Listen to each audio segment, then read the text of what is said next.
Olá, irmãos. Dando sequência em nossos estudos devocionais, hoje nós faremos a leitura do livro de Atos, do capítulo 8, dos versos 9 a 13, os quais dizem assim: Ora, havia certo homem chamado Simão, que ali praticava mágica, iludindo o povo de Samaria, insinuando ser ele grande vulto, ao qual todos davam ouvidos, do menor ao maior, dizendo: Este homem é o poder de Deus, chamado o grande poder. Aderiam a ele porque havia muito os iludira com mágicas. Quando, porém, deram crédito a Filipe, que os evangelizava a respeito do reino de Deus e do nome de Jesus Cristo, iam sendo batizados, assim homens como mulheres. O próprio Simão abraçou a fé e, tendo sido batizado, acompanhava Filipe de perto, observando extasiado os sinais e grandes milagres praticados. Então, as Escrituras nos mostram aqui a narrativa acerca da história deste homem chamado Simão, um homem dito como mágico, né? E começando já a nossa reflexão, né?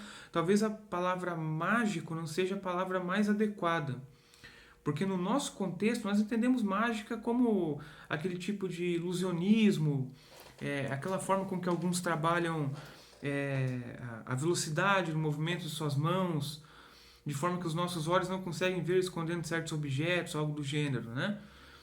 A mágica que dita, né, isso que Simão praticava, não era nada parecido com isso.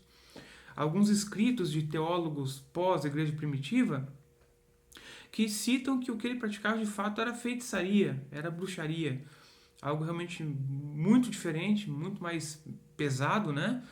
E a gente tem que lembrar sobre isso, né?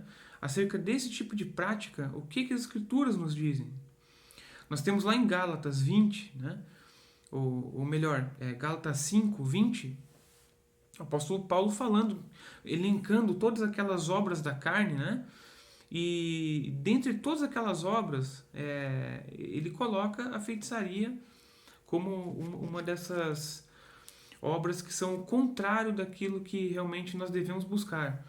Então, realmente, nessa lista, que é uma lista terrível, né? Que envolve vários tipos de pecados, a feitiçaria está lá. E por mais óbvio que isso possa parecer, né? É preciso que nós reafirmemos esse tipo de coisa. Nós estamos vivendo em dias aí que realmente as pessoas não ligam mais para nenhum tipo de parâmetro, nenhum tipo de limite para buscar coisas que sejam mais espirituais do que a realidade delas, né? E acabam entrando nesse tipo de coisa, entrando nesse tipo de feitiçaria, de ocultismo, né? Então, realmente, nós cristãos precisamos dizer, esse tipo de prática são práticas proibidas pelas Escrituras. A vontade do próprio Deus é que nós não pratiquemos isso, não provém dele. Em Deuteronômio 18 é dito que a feitiçaria, o ocultismo, esse tipo de obra, esses prognósticos, pessoas que adivinham o futuro, que dizem acerca do futuro de alguém, é dito que tudo isso são abominações, tudo isso é abominável. E em Apocalipse também é dito que aqueles que praticam a feitiçaria serão lançados da cidade santa num lago de fogo e de enxofre. Então, que pecado terrível, que pecado terrível.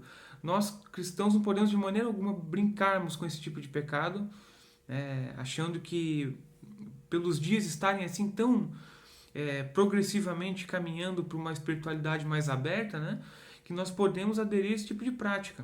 E nós vemos aqui esse homem que praticava isso.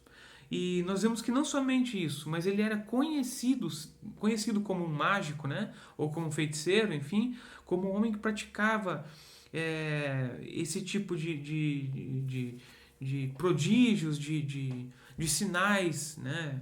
Que chamavam a atenção das pessoas.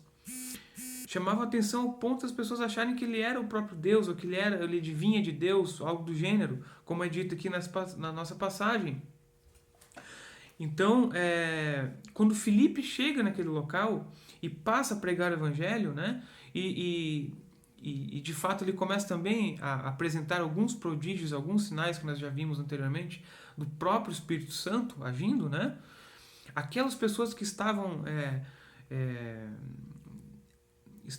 sendo manipuladas por Simão, né? Havia muito tempo, elas começam a crer em Cristo, começam a se converter, são batizadas, né? E o curioso aqui que o verso nos mostra o seguinte, que o próprio Simão abraça a fé. Mas mais adiante, e isso nós não vamos cobrir aqui hoje na nossa reflexão, mas na próxima reflexão, né, que a história não termina tão bem assim, né? Porque aqui diz que Simão abraça a fé, que ele é batizado e que ele passa a acompanhar Filipe de perto, né? Fica perplexo com aqueles sinais, com aquelas maravilhas, com aqueles milagres que eram operados por Filipe, né? O próprio Espírito Santo, né, através do seu servo. E o que nós vamos ver adiante, né? Eu não vou encurtar aqui, né, a nossa próxima reflexão, mas é que esse homem, de fato, ele não foi atingido pelo Espírito Santo de Deus. E ele até se batiza, né? Isso é interessante a gente pensar. Um sinal externo, né, de alguém que diz crer em Deus e procede, né, assim com o batismo, realmente, ainda assim, não é um dos filhos de Deus. Nós veremos adiante. O que ele realmente estava querendo aqui era acompanhar esses sinais, esses milagres que aconteciam, né? Ele queria isso de alguma maneira para ele, né? Ele encontrou um poder que era maior do que o próprio poder que ele tinha, né?